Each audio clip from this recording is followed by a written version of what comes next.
This is going to be a bit contentious, but I don't mean it to be, so please bear with me. I've always had a problem with floor standing speakers, certainly sub £1,000, perhaps even up to £2,000. Let me give you an example. For £750, you can buy a speaker like the Acoustic's 3050i's. They're a very good speaker for their type, with strong bass performance. I've heard them many times and even recommended them to friends who've been very happy with them in home cinema and 2-channel systems where they're required to do a job playing music as well as deliver the thrills and spills for AV duties. But for almost the same money, you can buy the Acoustic Concept 30s that have better drivers, better cabinet, and most likely superior crossover parts as well.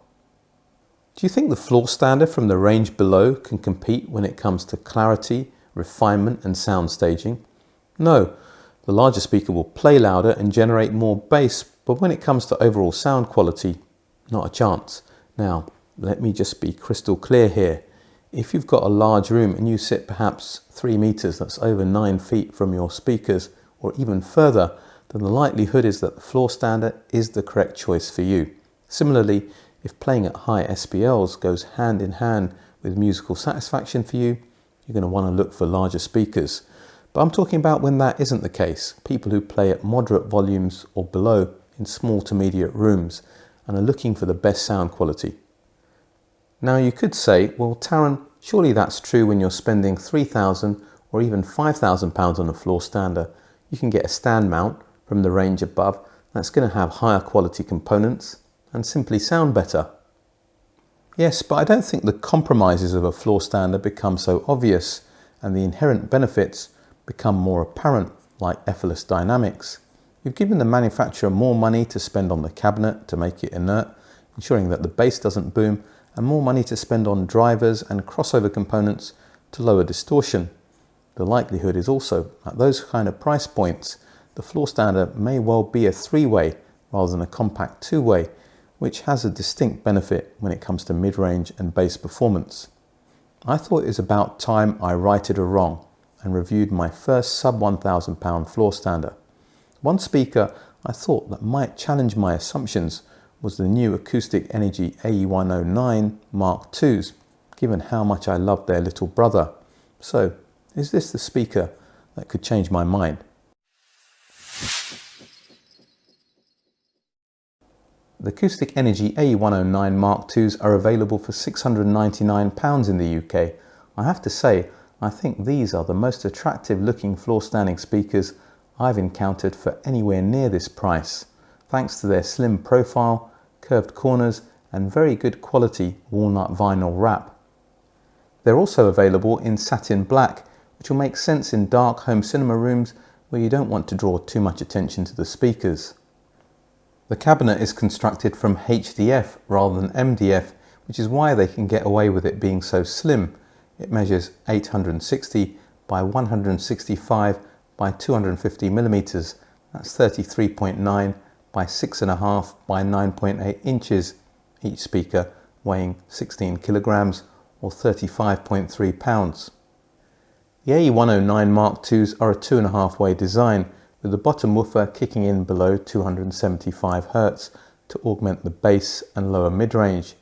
There's another identical 130mm 5.25-inch paper cone woofer that plays all the way up to 2500 Hz, before handing duties to a 25mm 1-inch soft dome tweeter sitting in Acoustic Energy's WDT wide dispersion technology waveguide to ensure seamless integration between the two drivers. Just the one set of speaker binding posts on the rear and a slotted port rather than a cylindrical one to help reduce port chuffing noises.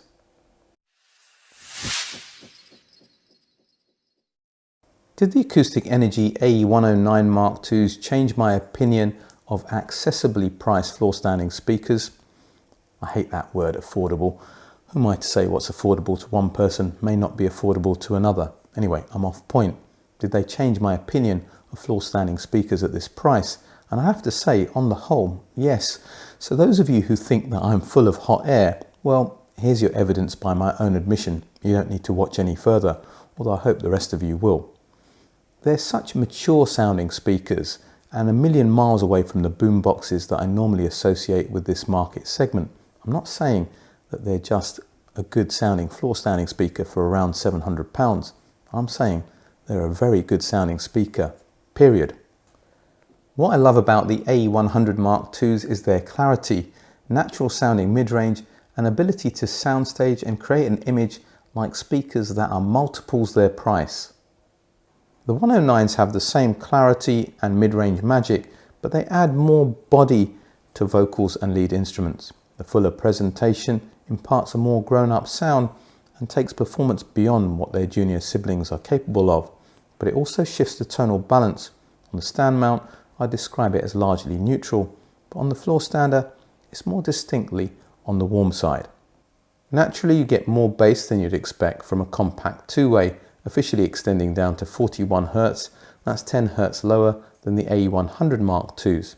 Here, Acoustic Energy have gone for definition rather than outright heft, and they only lose composure when things really get motoring. I'm very happy with the amount of bass weight on offer here, but I can understand for a speaker of this size and price that some of you may want something with a bit more punch. The mid-range, I've already spoken about the clarity, natural tonality and resolution, all top-notch for the money. The Sound Artist LS3 5A will reveal more micro details and textures with vocals and lead instruments, but that's a compact monitor and is only suitable for near-field listening. What's also surprising is how little the AE109s give up in terms of sound staging and imaging to the best stand mounts below £1,000, extending nicely left and right beyond the speakers with decent layering front to back and a secure central image. I suspect this is due to the HDF cabinet allowing the speaker to be as slim as possible and superb integration between the drivers, especially the tweeter and the first mid-bass driver, which are purposefully as close together as possible. The tweeter is extremely well suited to the task, happily balancing on that tightrope between expressing top-end details and not sounding harsh. Sibilance is very well controlled, which allows you to listen to the 109s for long periods without listening fatigue. Just for context, at £1,300, the Amphion Argon 1s remain my favourite speakers for the money.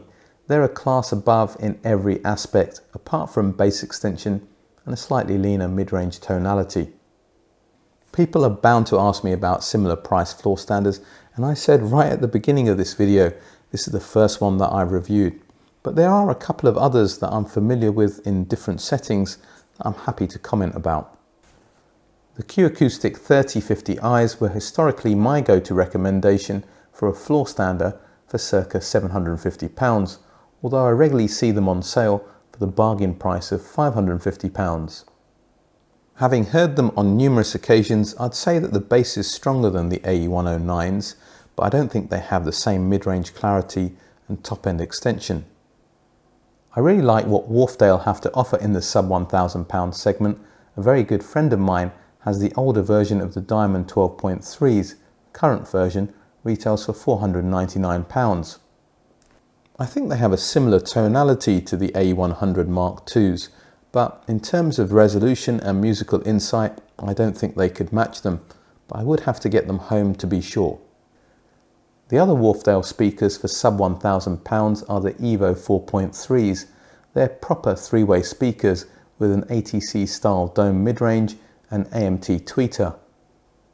The Evo 4.3s certainly seem more dynamic than the AE109 Mark IIs, and they have very good resolution. If Wharfedale were prepared to send them, I'd love to have those speakers in for review to find out what they're about.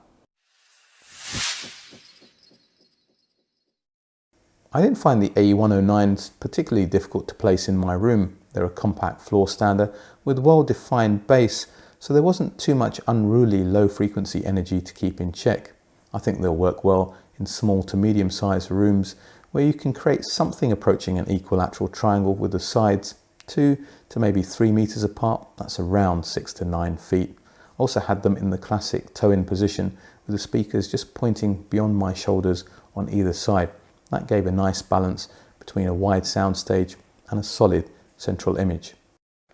I followed the manufacturer's recommendation to place the 109s on spikes rather than my anti-vibration feet, but I wasn't prepared to damage my floor, so I placed porcelain tiles in between.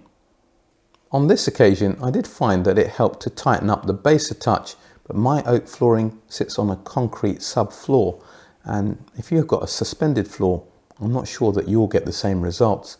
I think you should experiment and see. I was off to a great start with partner equipment in the Iota VX SA3 that sells direct for £449. It had some added emphasis in the bass and highs that balanced the warmth of the 109s perfectly. In fact, that kind of smile presentation that you typically get from a lot of AVRs and Japanese amplifiers from the likes of Marantz, Denon, Yamaha, etc.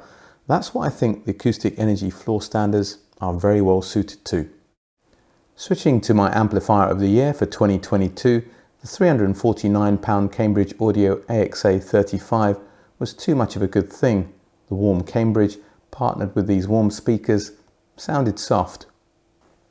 Next up, my amplifier of the year for 2021, the Exposure 2510. The soundstage opened up and the refinement improved to showcase that these 109s can scale up well. But here again, the warmth of the Exposure just didn't quite sit right with the warmth of the 109s. The balance tonally was just a little bit off. I was back on track with the SMSL VMV2 that costs about £950 on Amazon at the moment. A Class D amplifier with 100 watts per channel into 8 ohms. That's a very resolving amplifier with a great digital section. There's no DAC inside. The PCM signals fed directly to the Class D amplifier. It definitely has that cool analytical nature that you associate with a lot of Class D amplifiers, but it worked really well with the 109's richness to produce a balanced sound.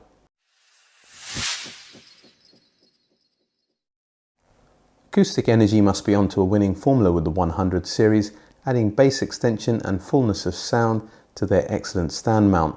The 109s sound exactly as they look, elegant, refined, and with a sophistication beyond their price. The headbangers out there will be passing these by. I'm not judging, I'm all for cranking it myself when the mood takes me and the environment allows. But these aren't speakers for those of you craving maximum SPL and wanting bass that assaults you. They also need to be partnered with amplification that sits on the cool to neutral side to get the balance right. But get it right and they give very little away to the very best stand mounts at this price in terms of resolution and sound staging, whilst adding low-end capability and a richness to the sound that generally you only get from larger speakers. They've single-handedly changed my perception of this market segment. The only reason they're not getting an outstanding is that I'd like to review a couple more before I make the assertion that these are the benchmark floor standards at this price, even though I suspect that they might be. The Acoustic Energy AE109 Mark IIs get a very, very highly recommended from this channel. My question for today is, what's been the biggest surprises during your audio journey? I'd love to hear about it and I think it'll make for a great discussion. All that remains for me to say is if you like this video, if you like what I'm doing with this channel, you want to see it grow and you haven't done so already, please do that like, share, subscribe, hit the bell notification. I'm sure you know what to do. And check me out on Patreon for consultancy services. If you think I can help you on your audio journey, join the ABA Club on Patreon, where we have periodic video calls and there's bonus behind the scenes footage. But for today, for now, a British audiophile signing off.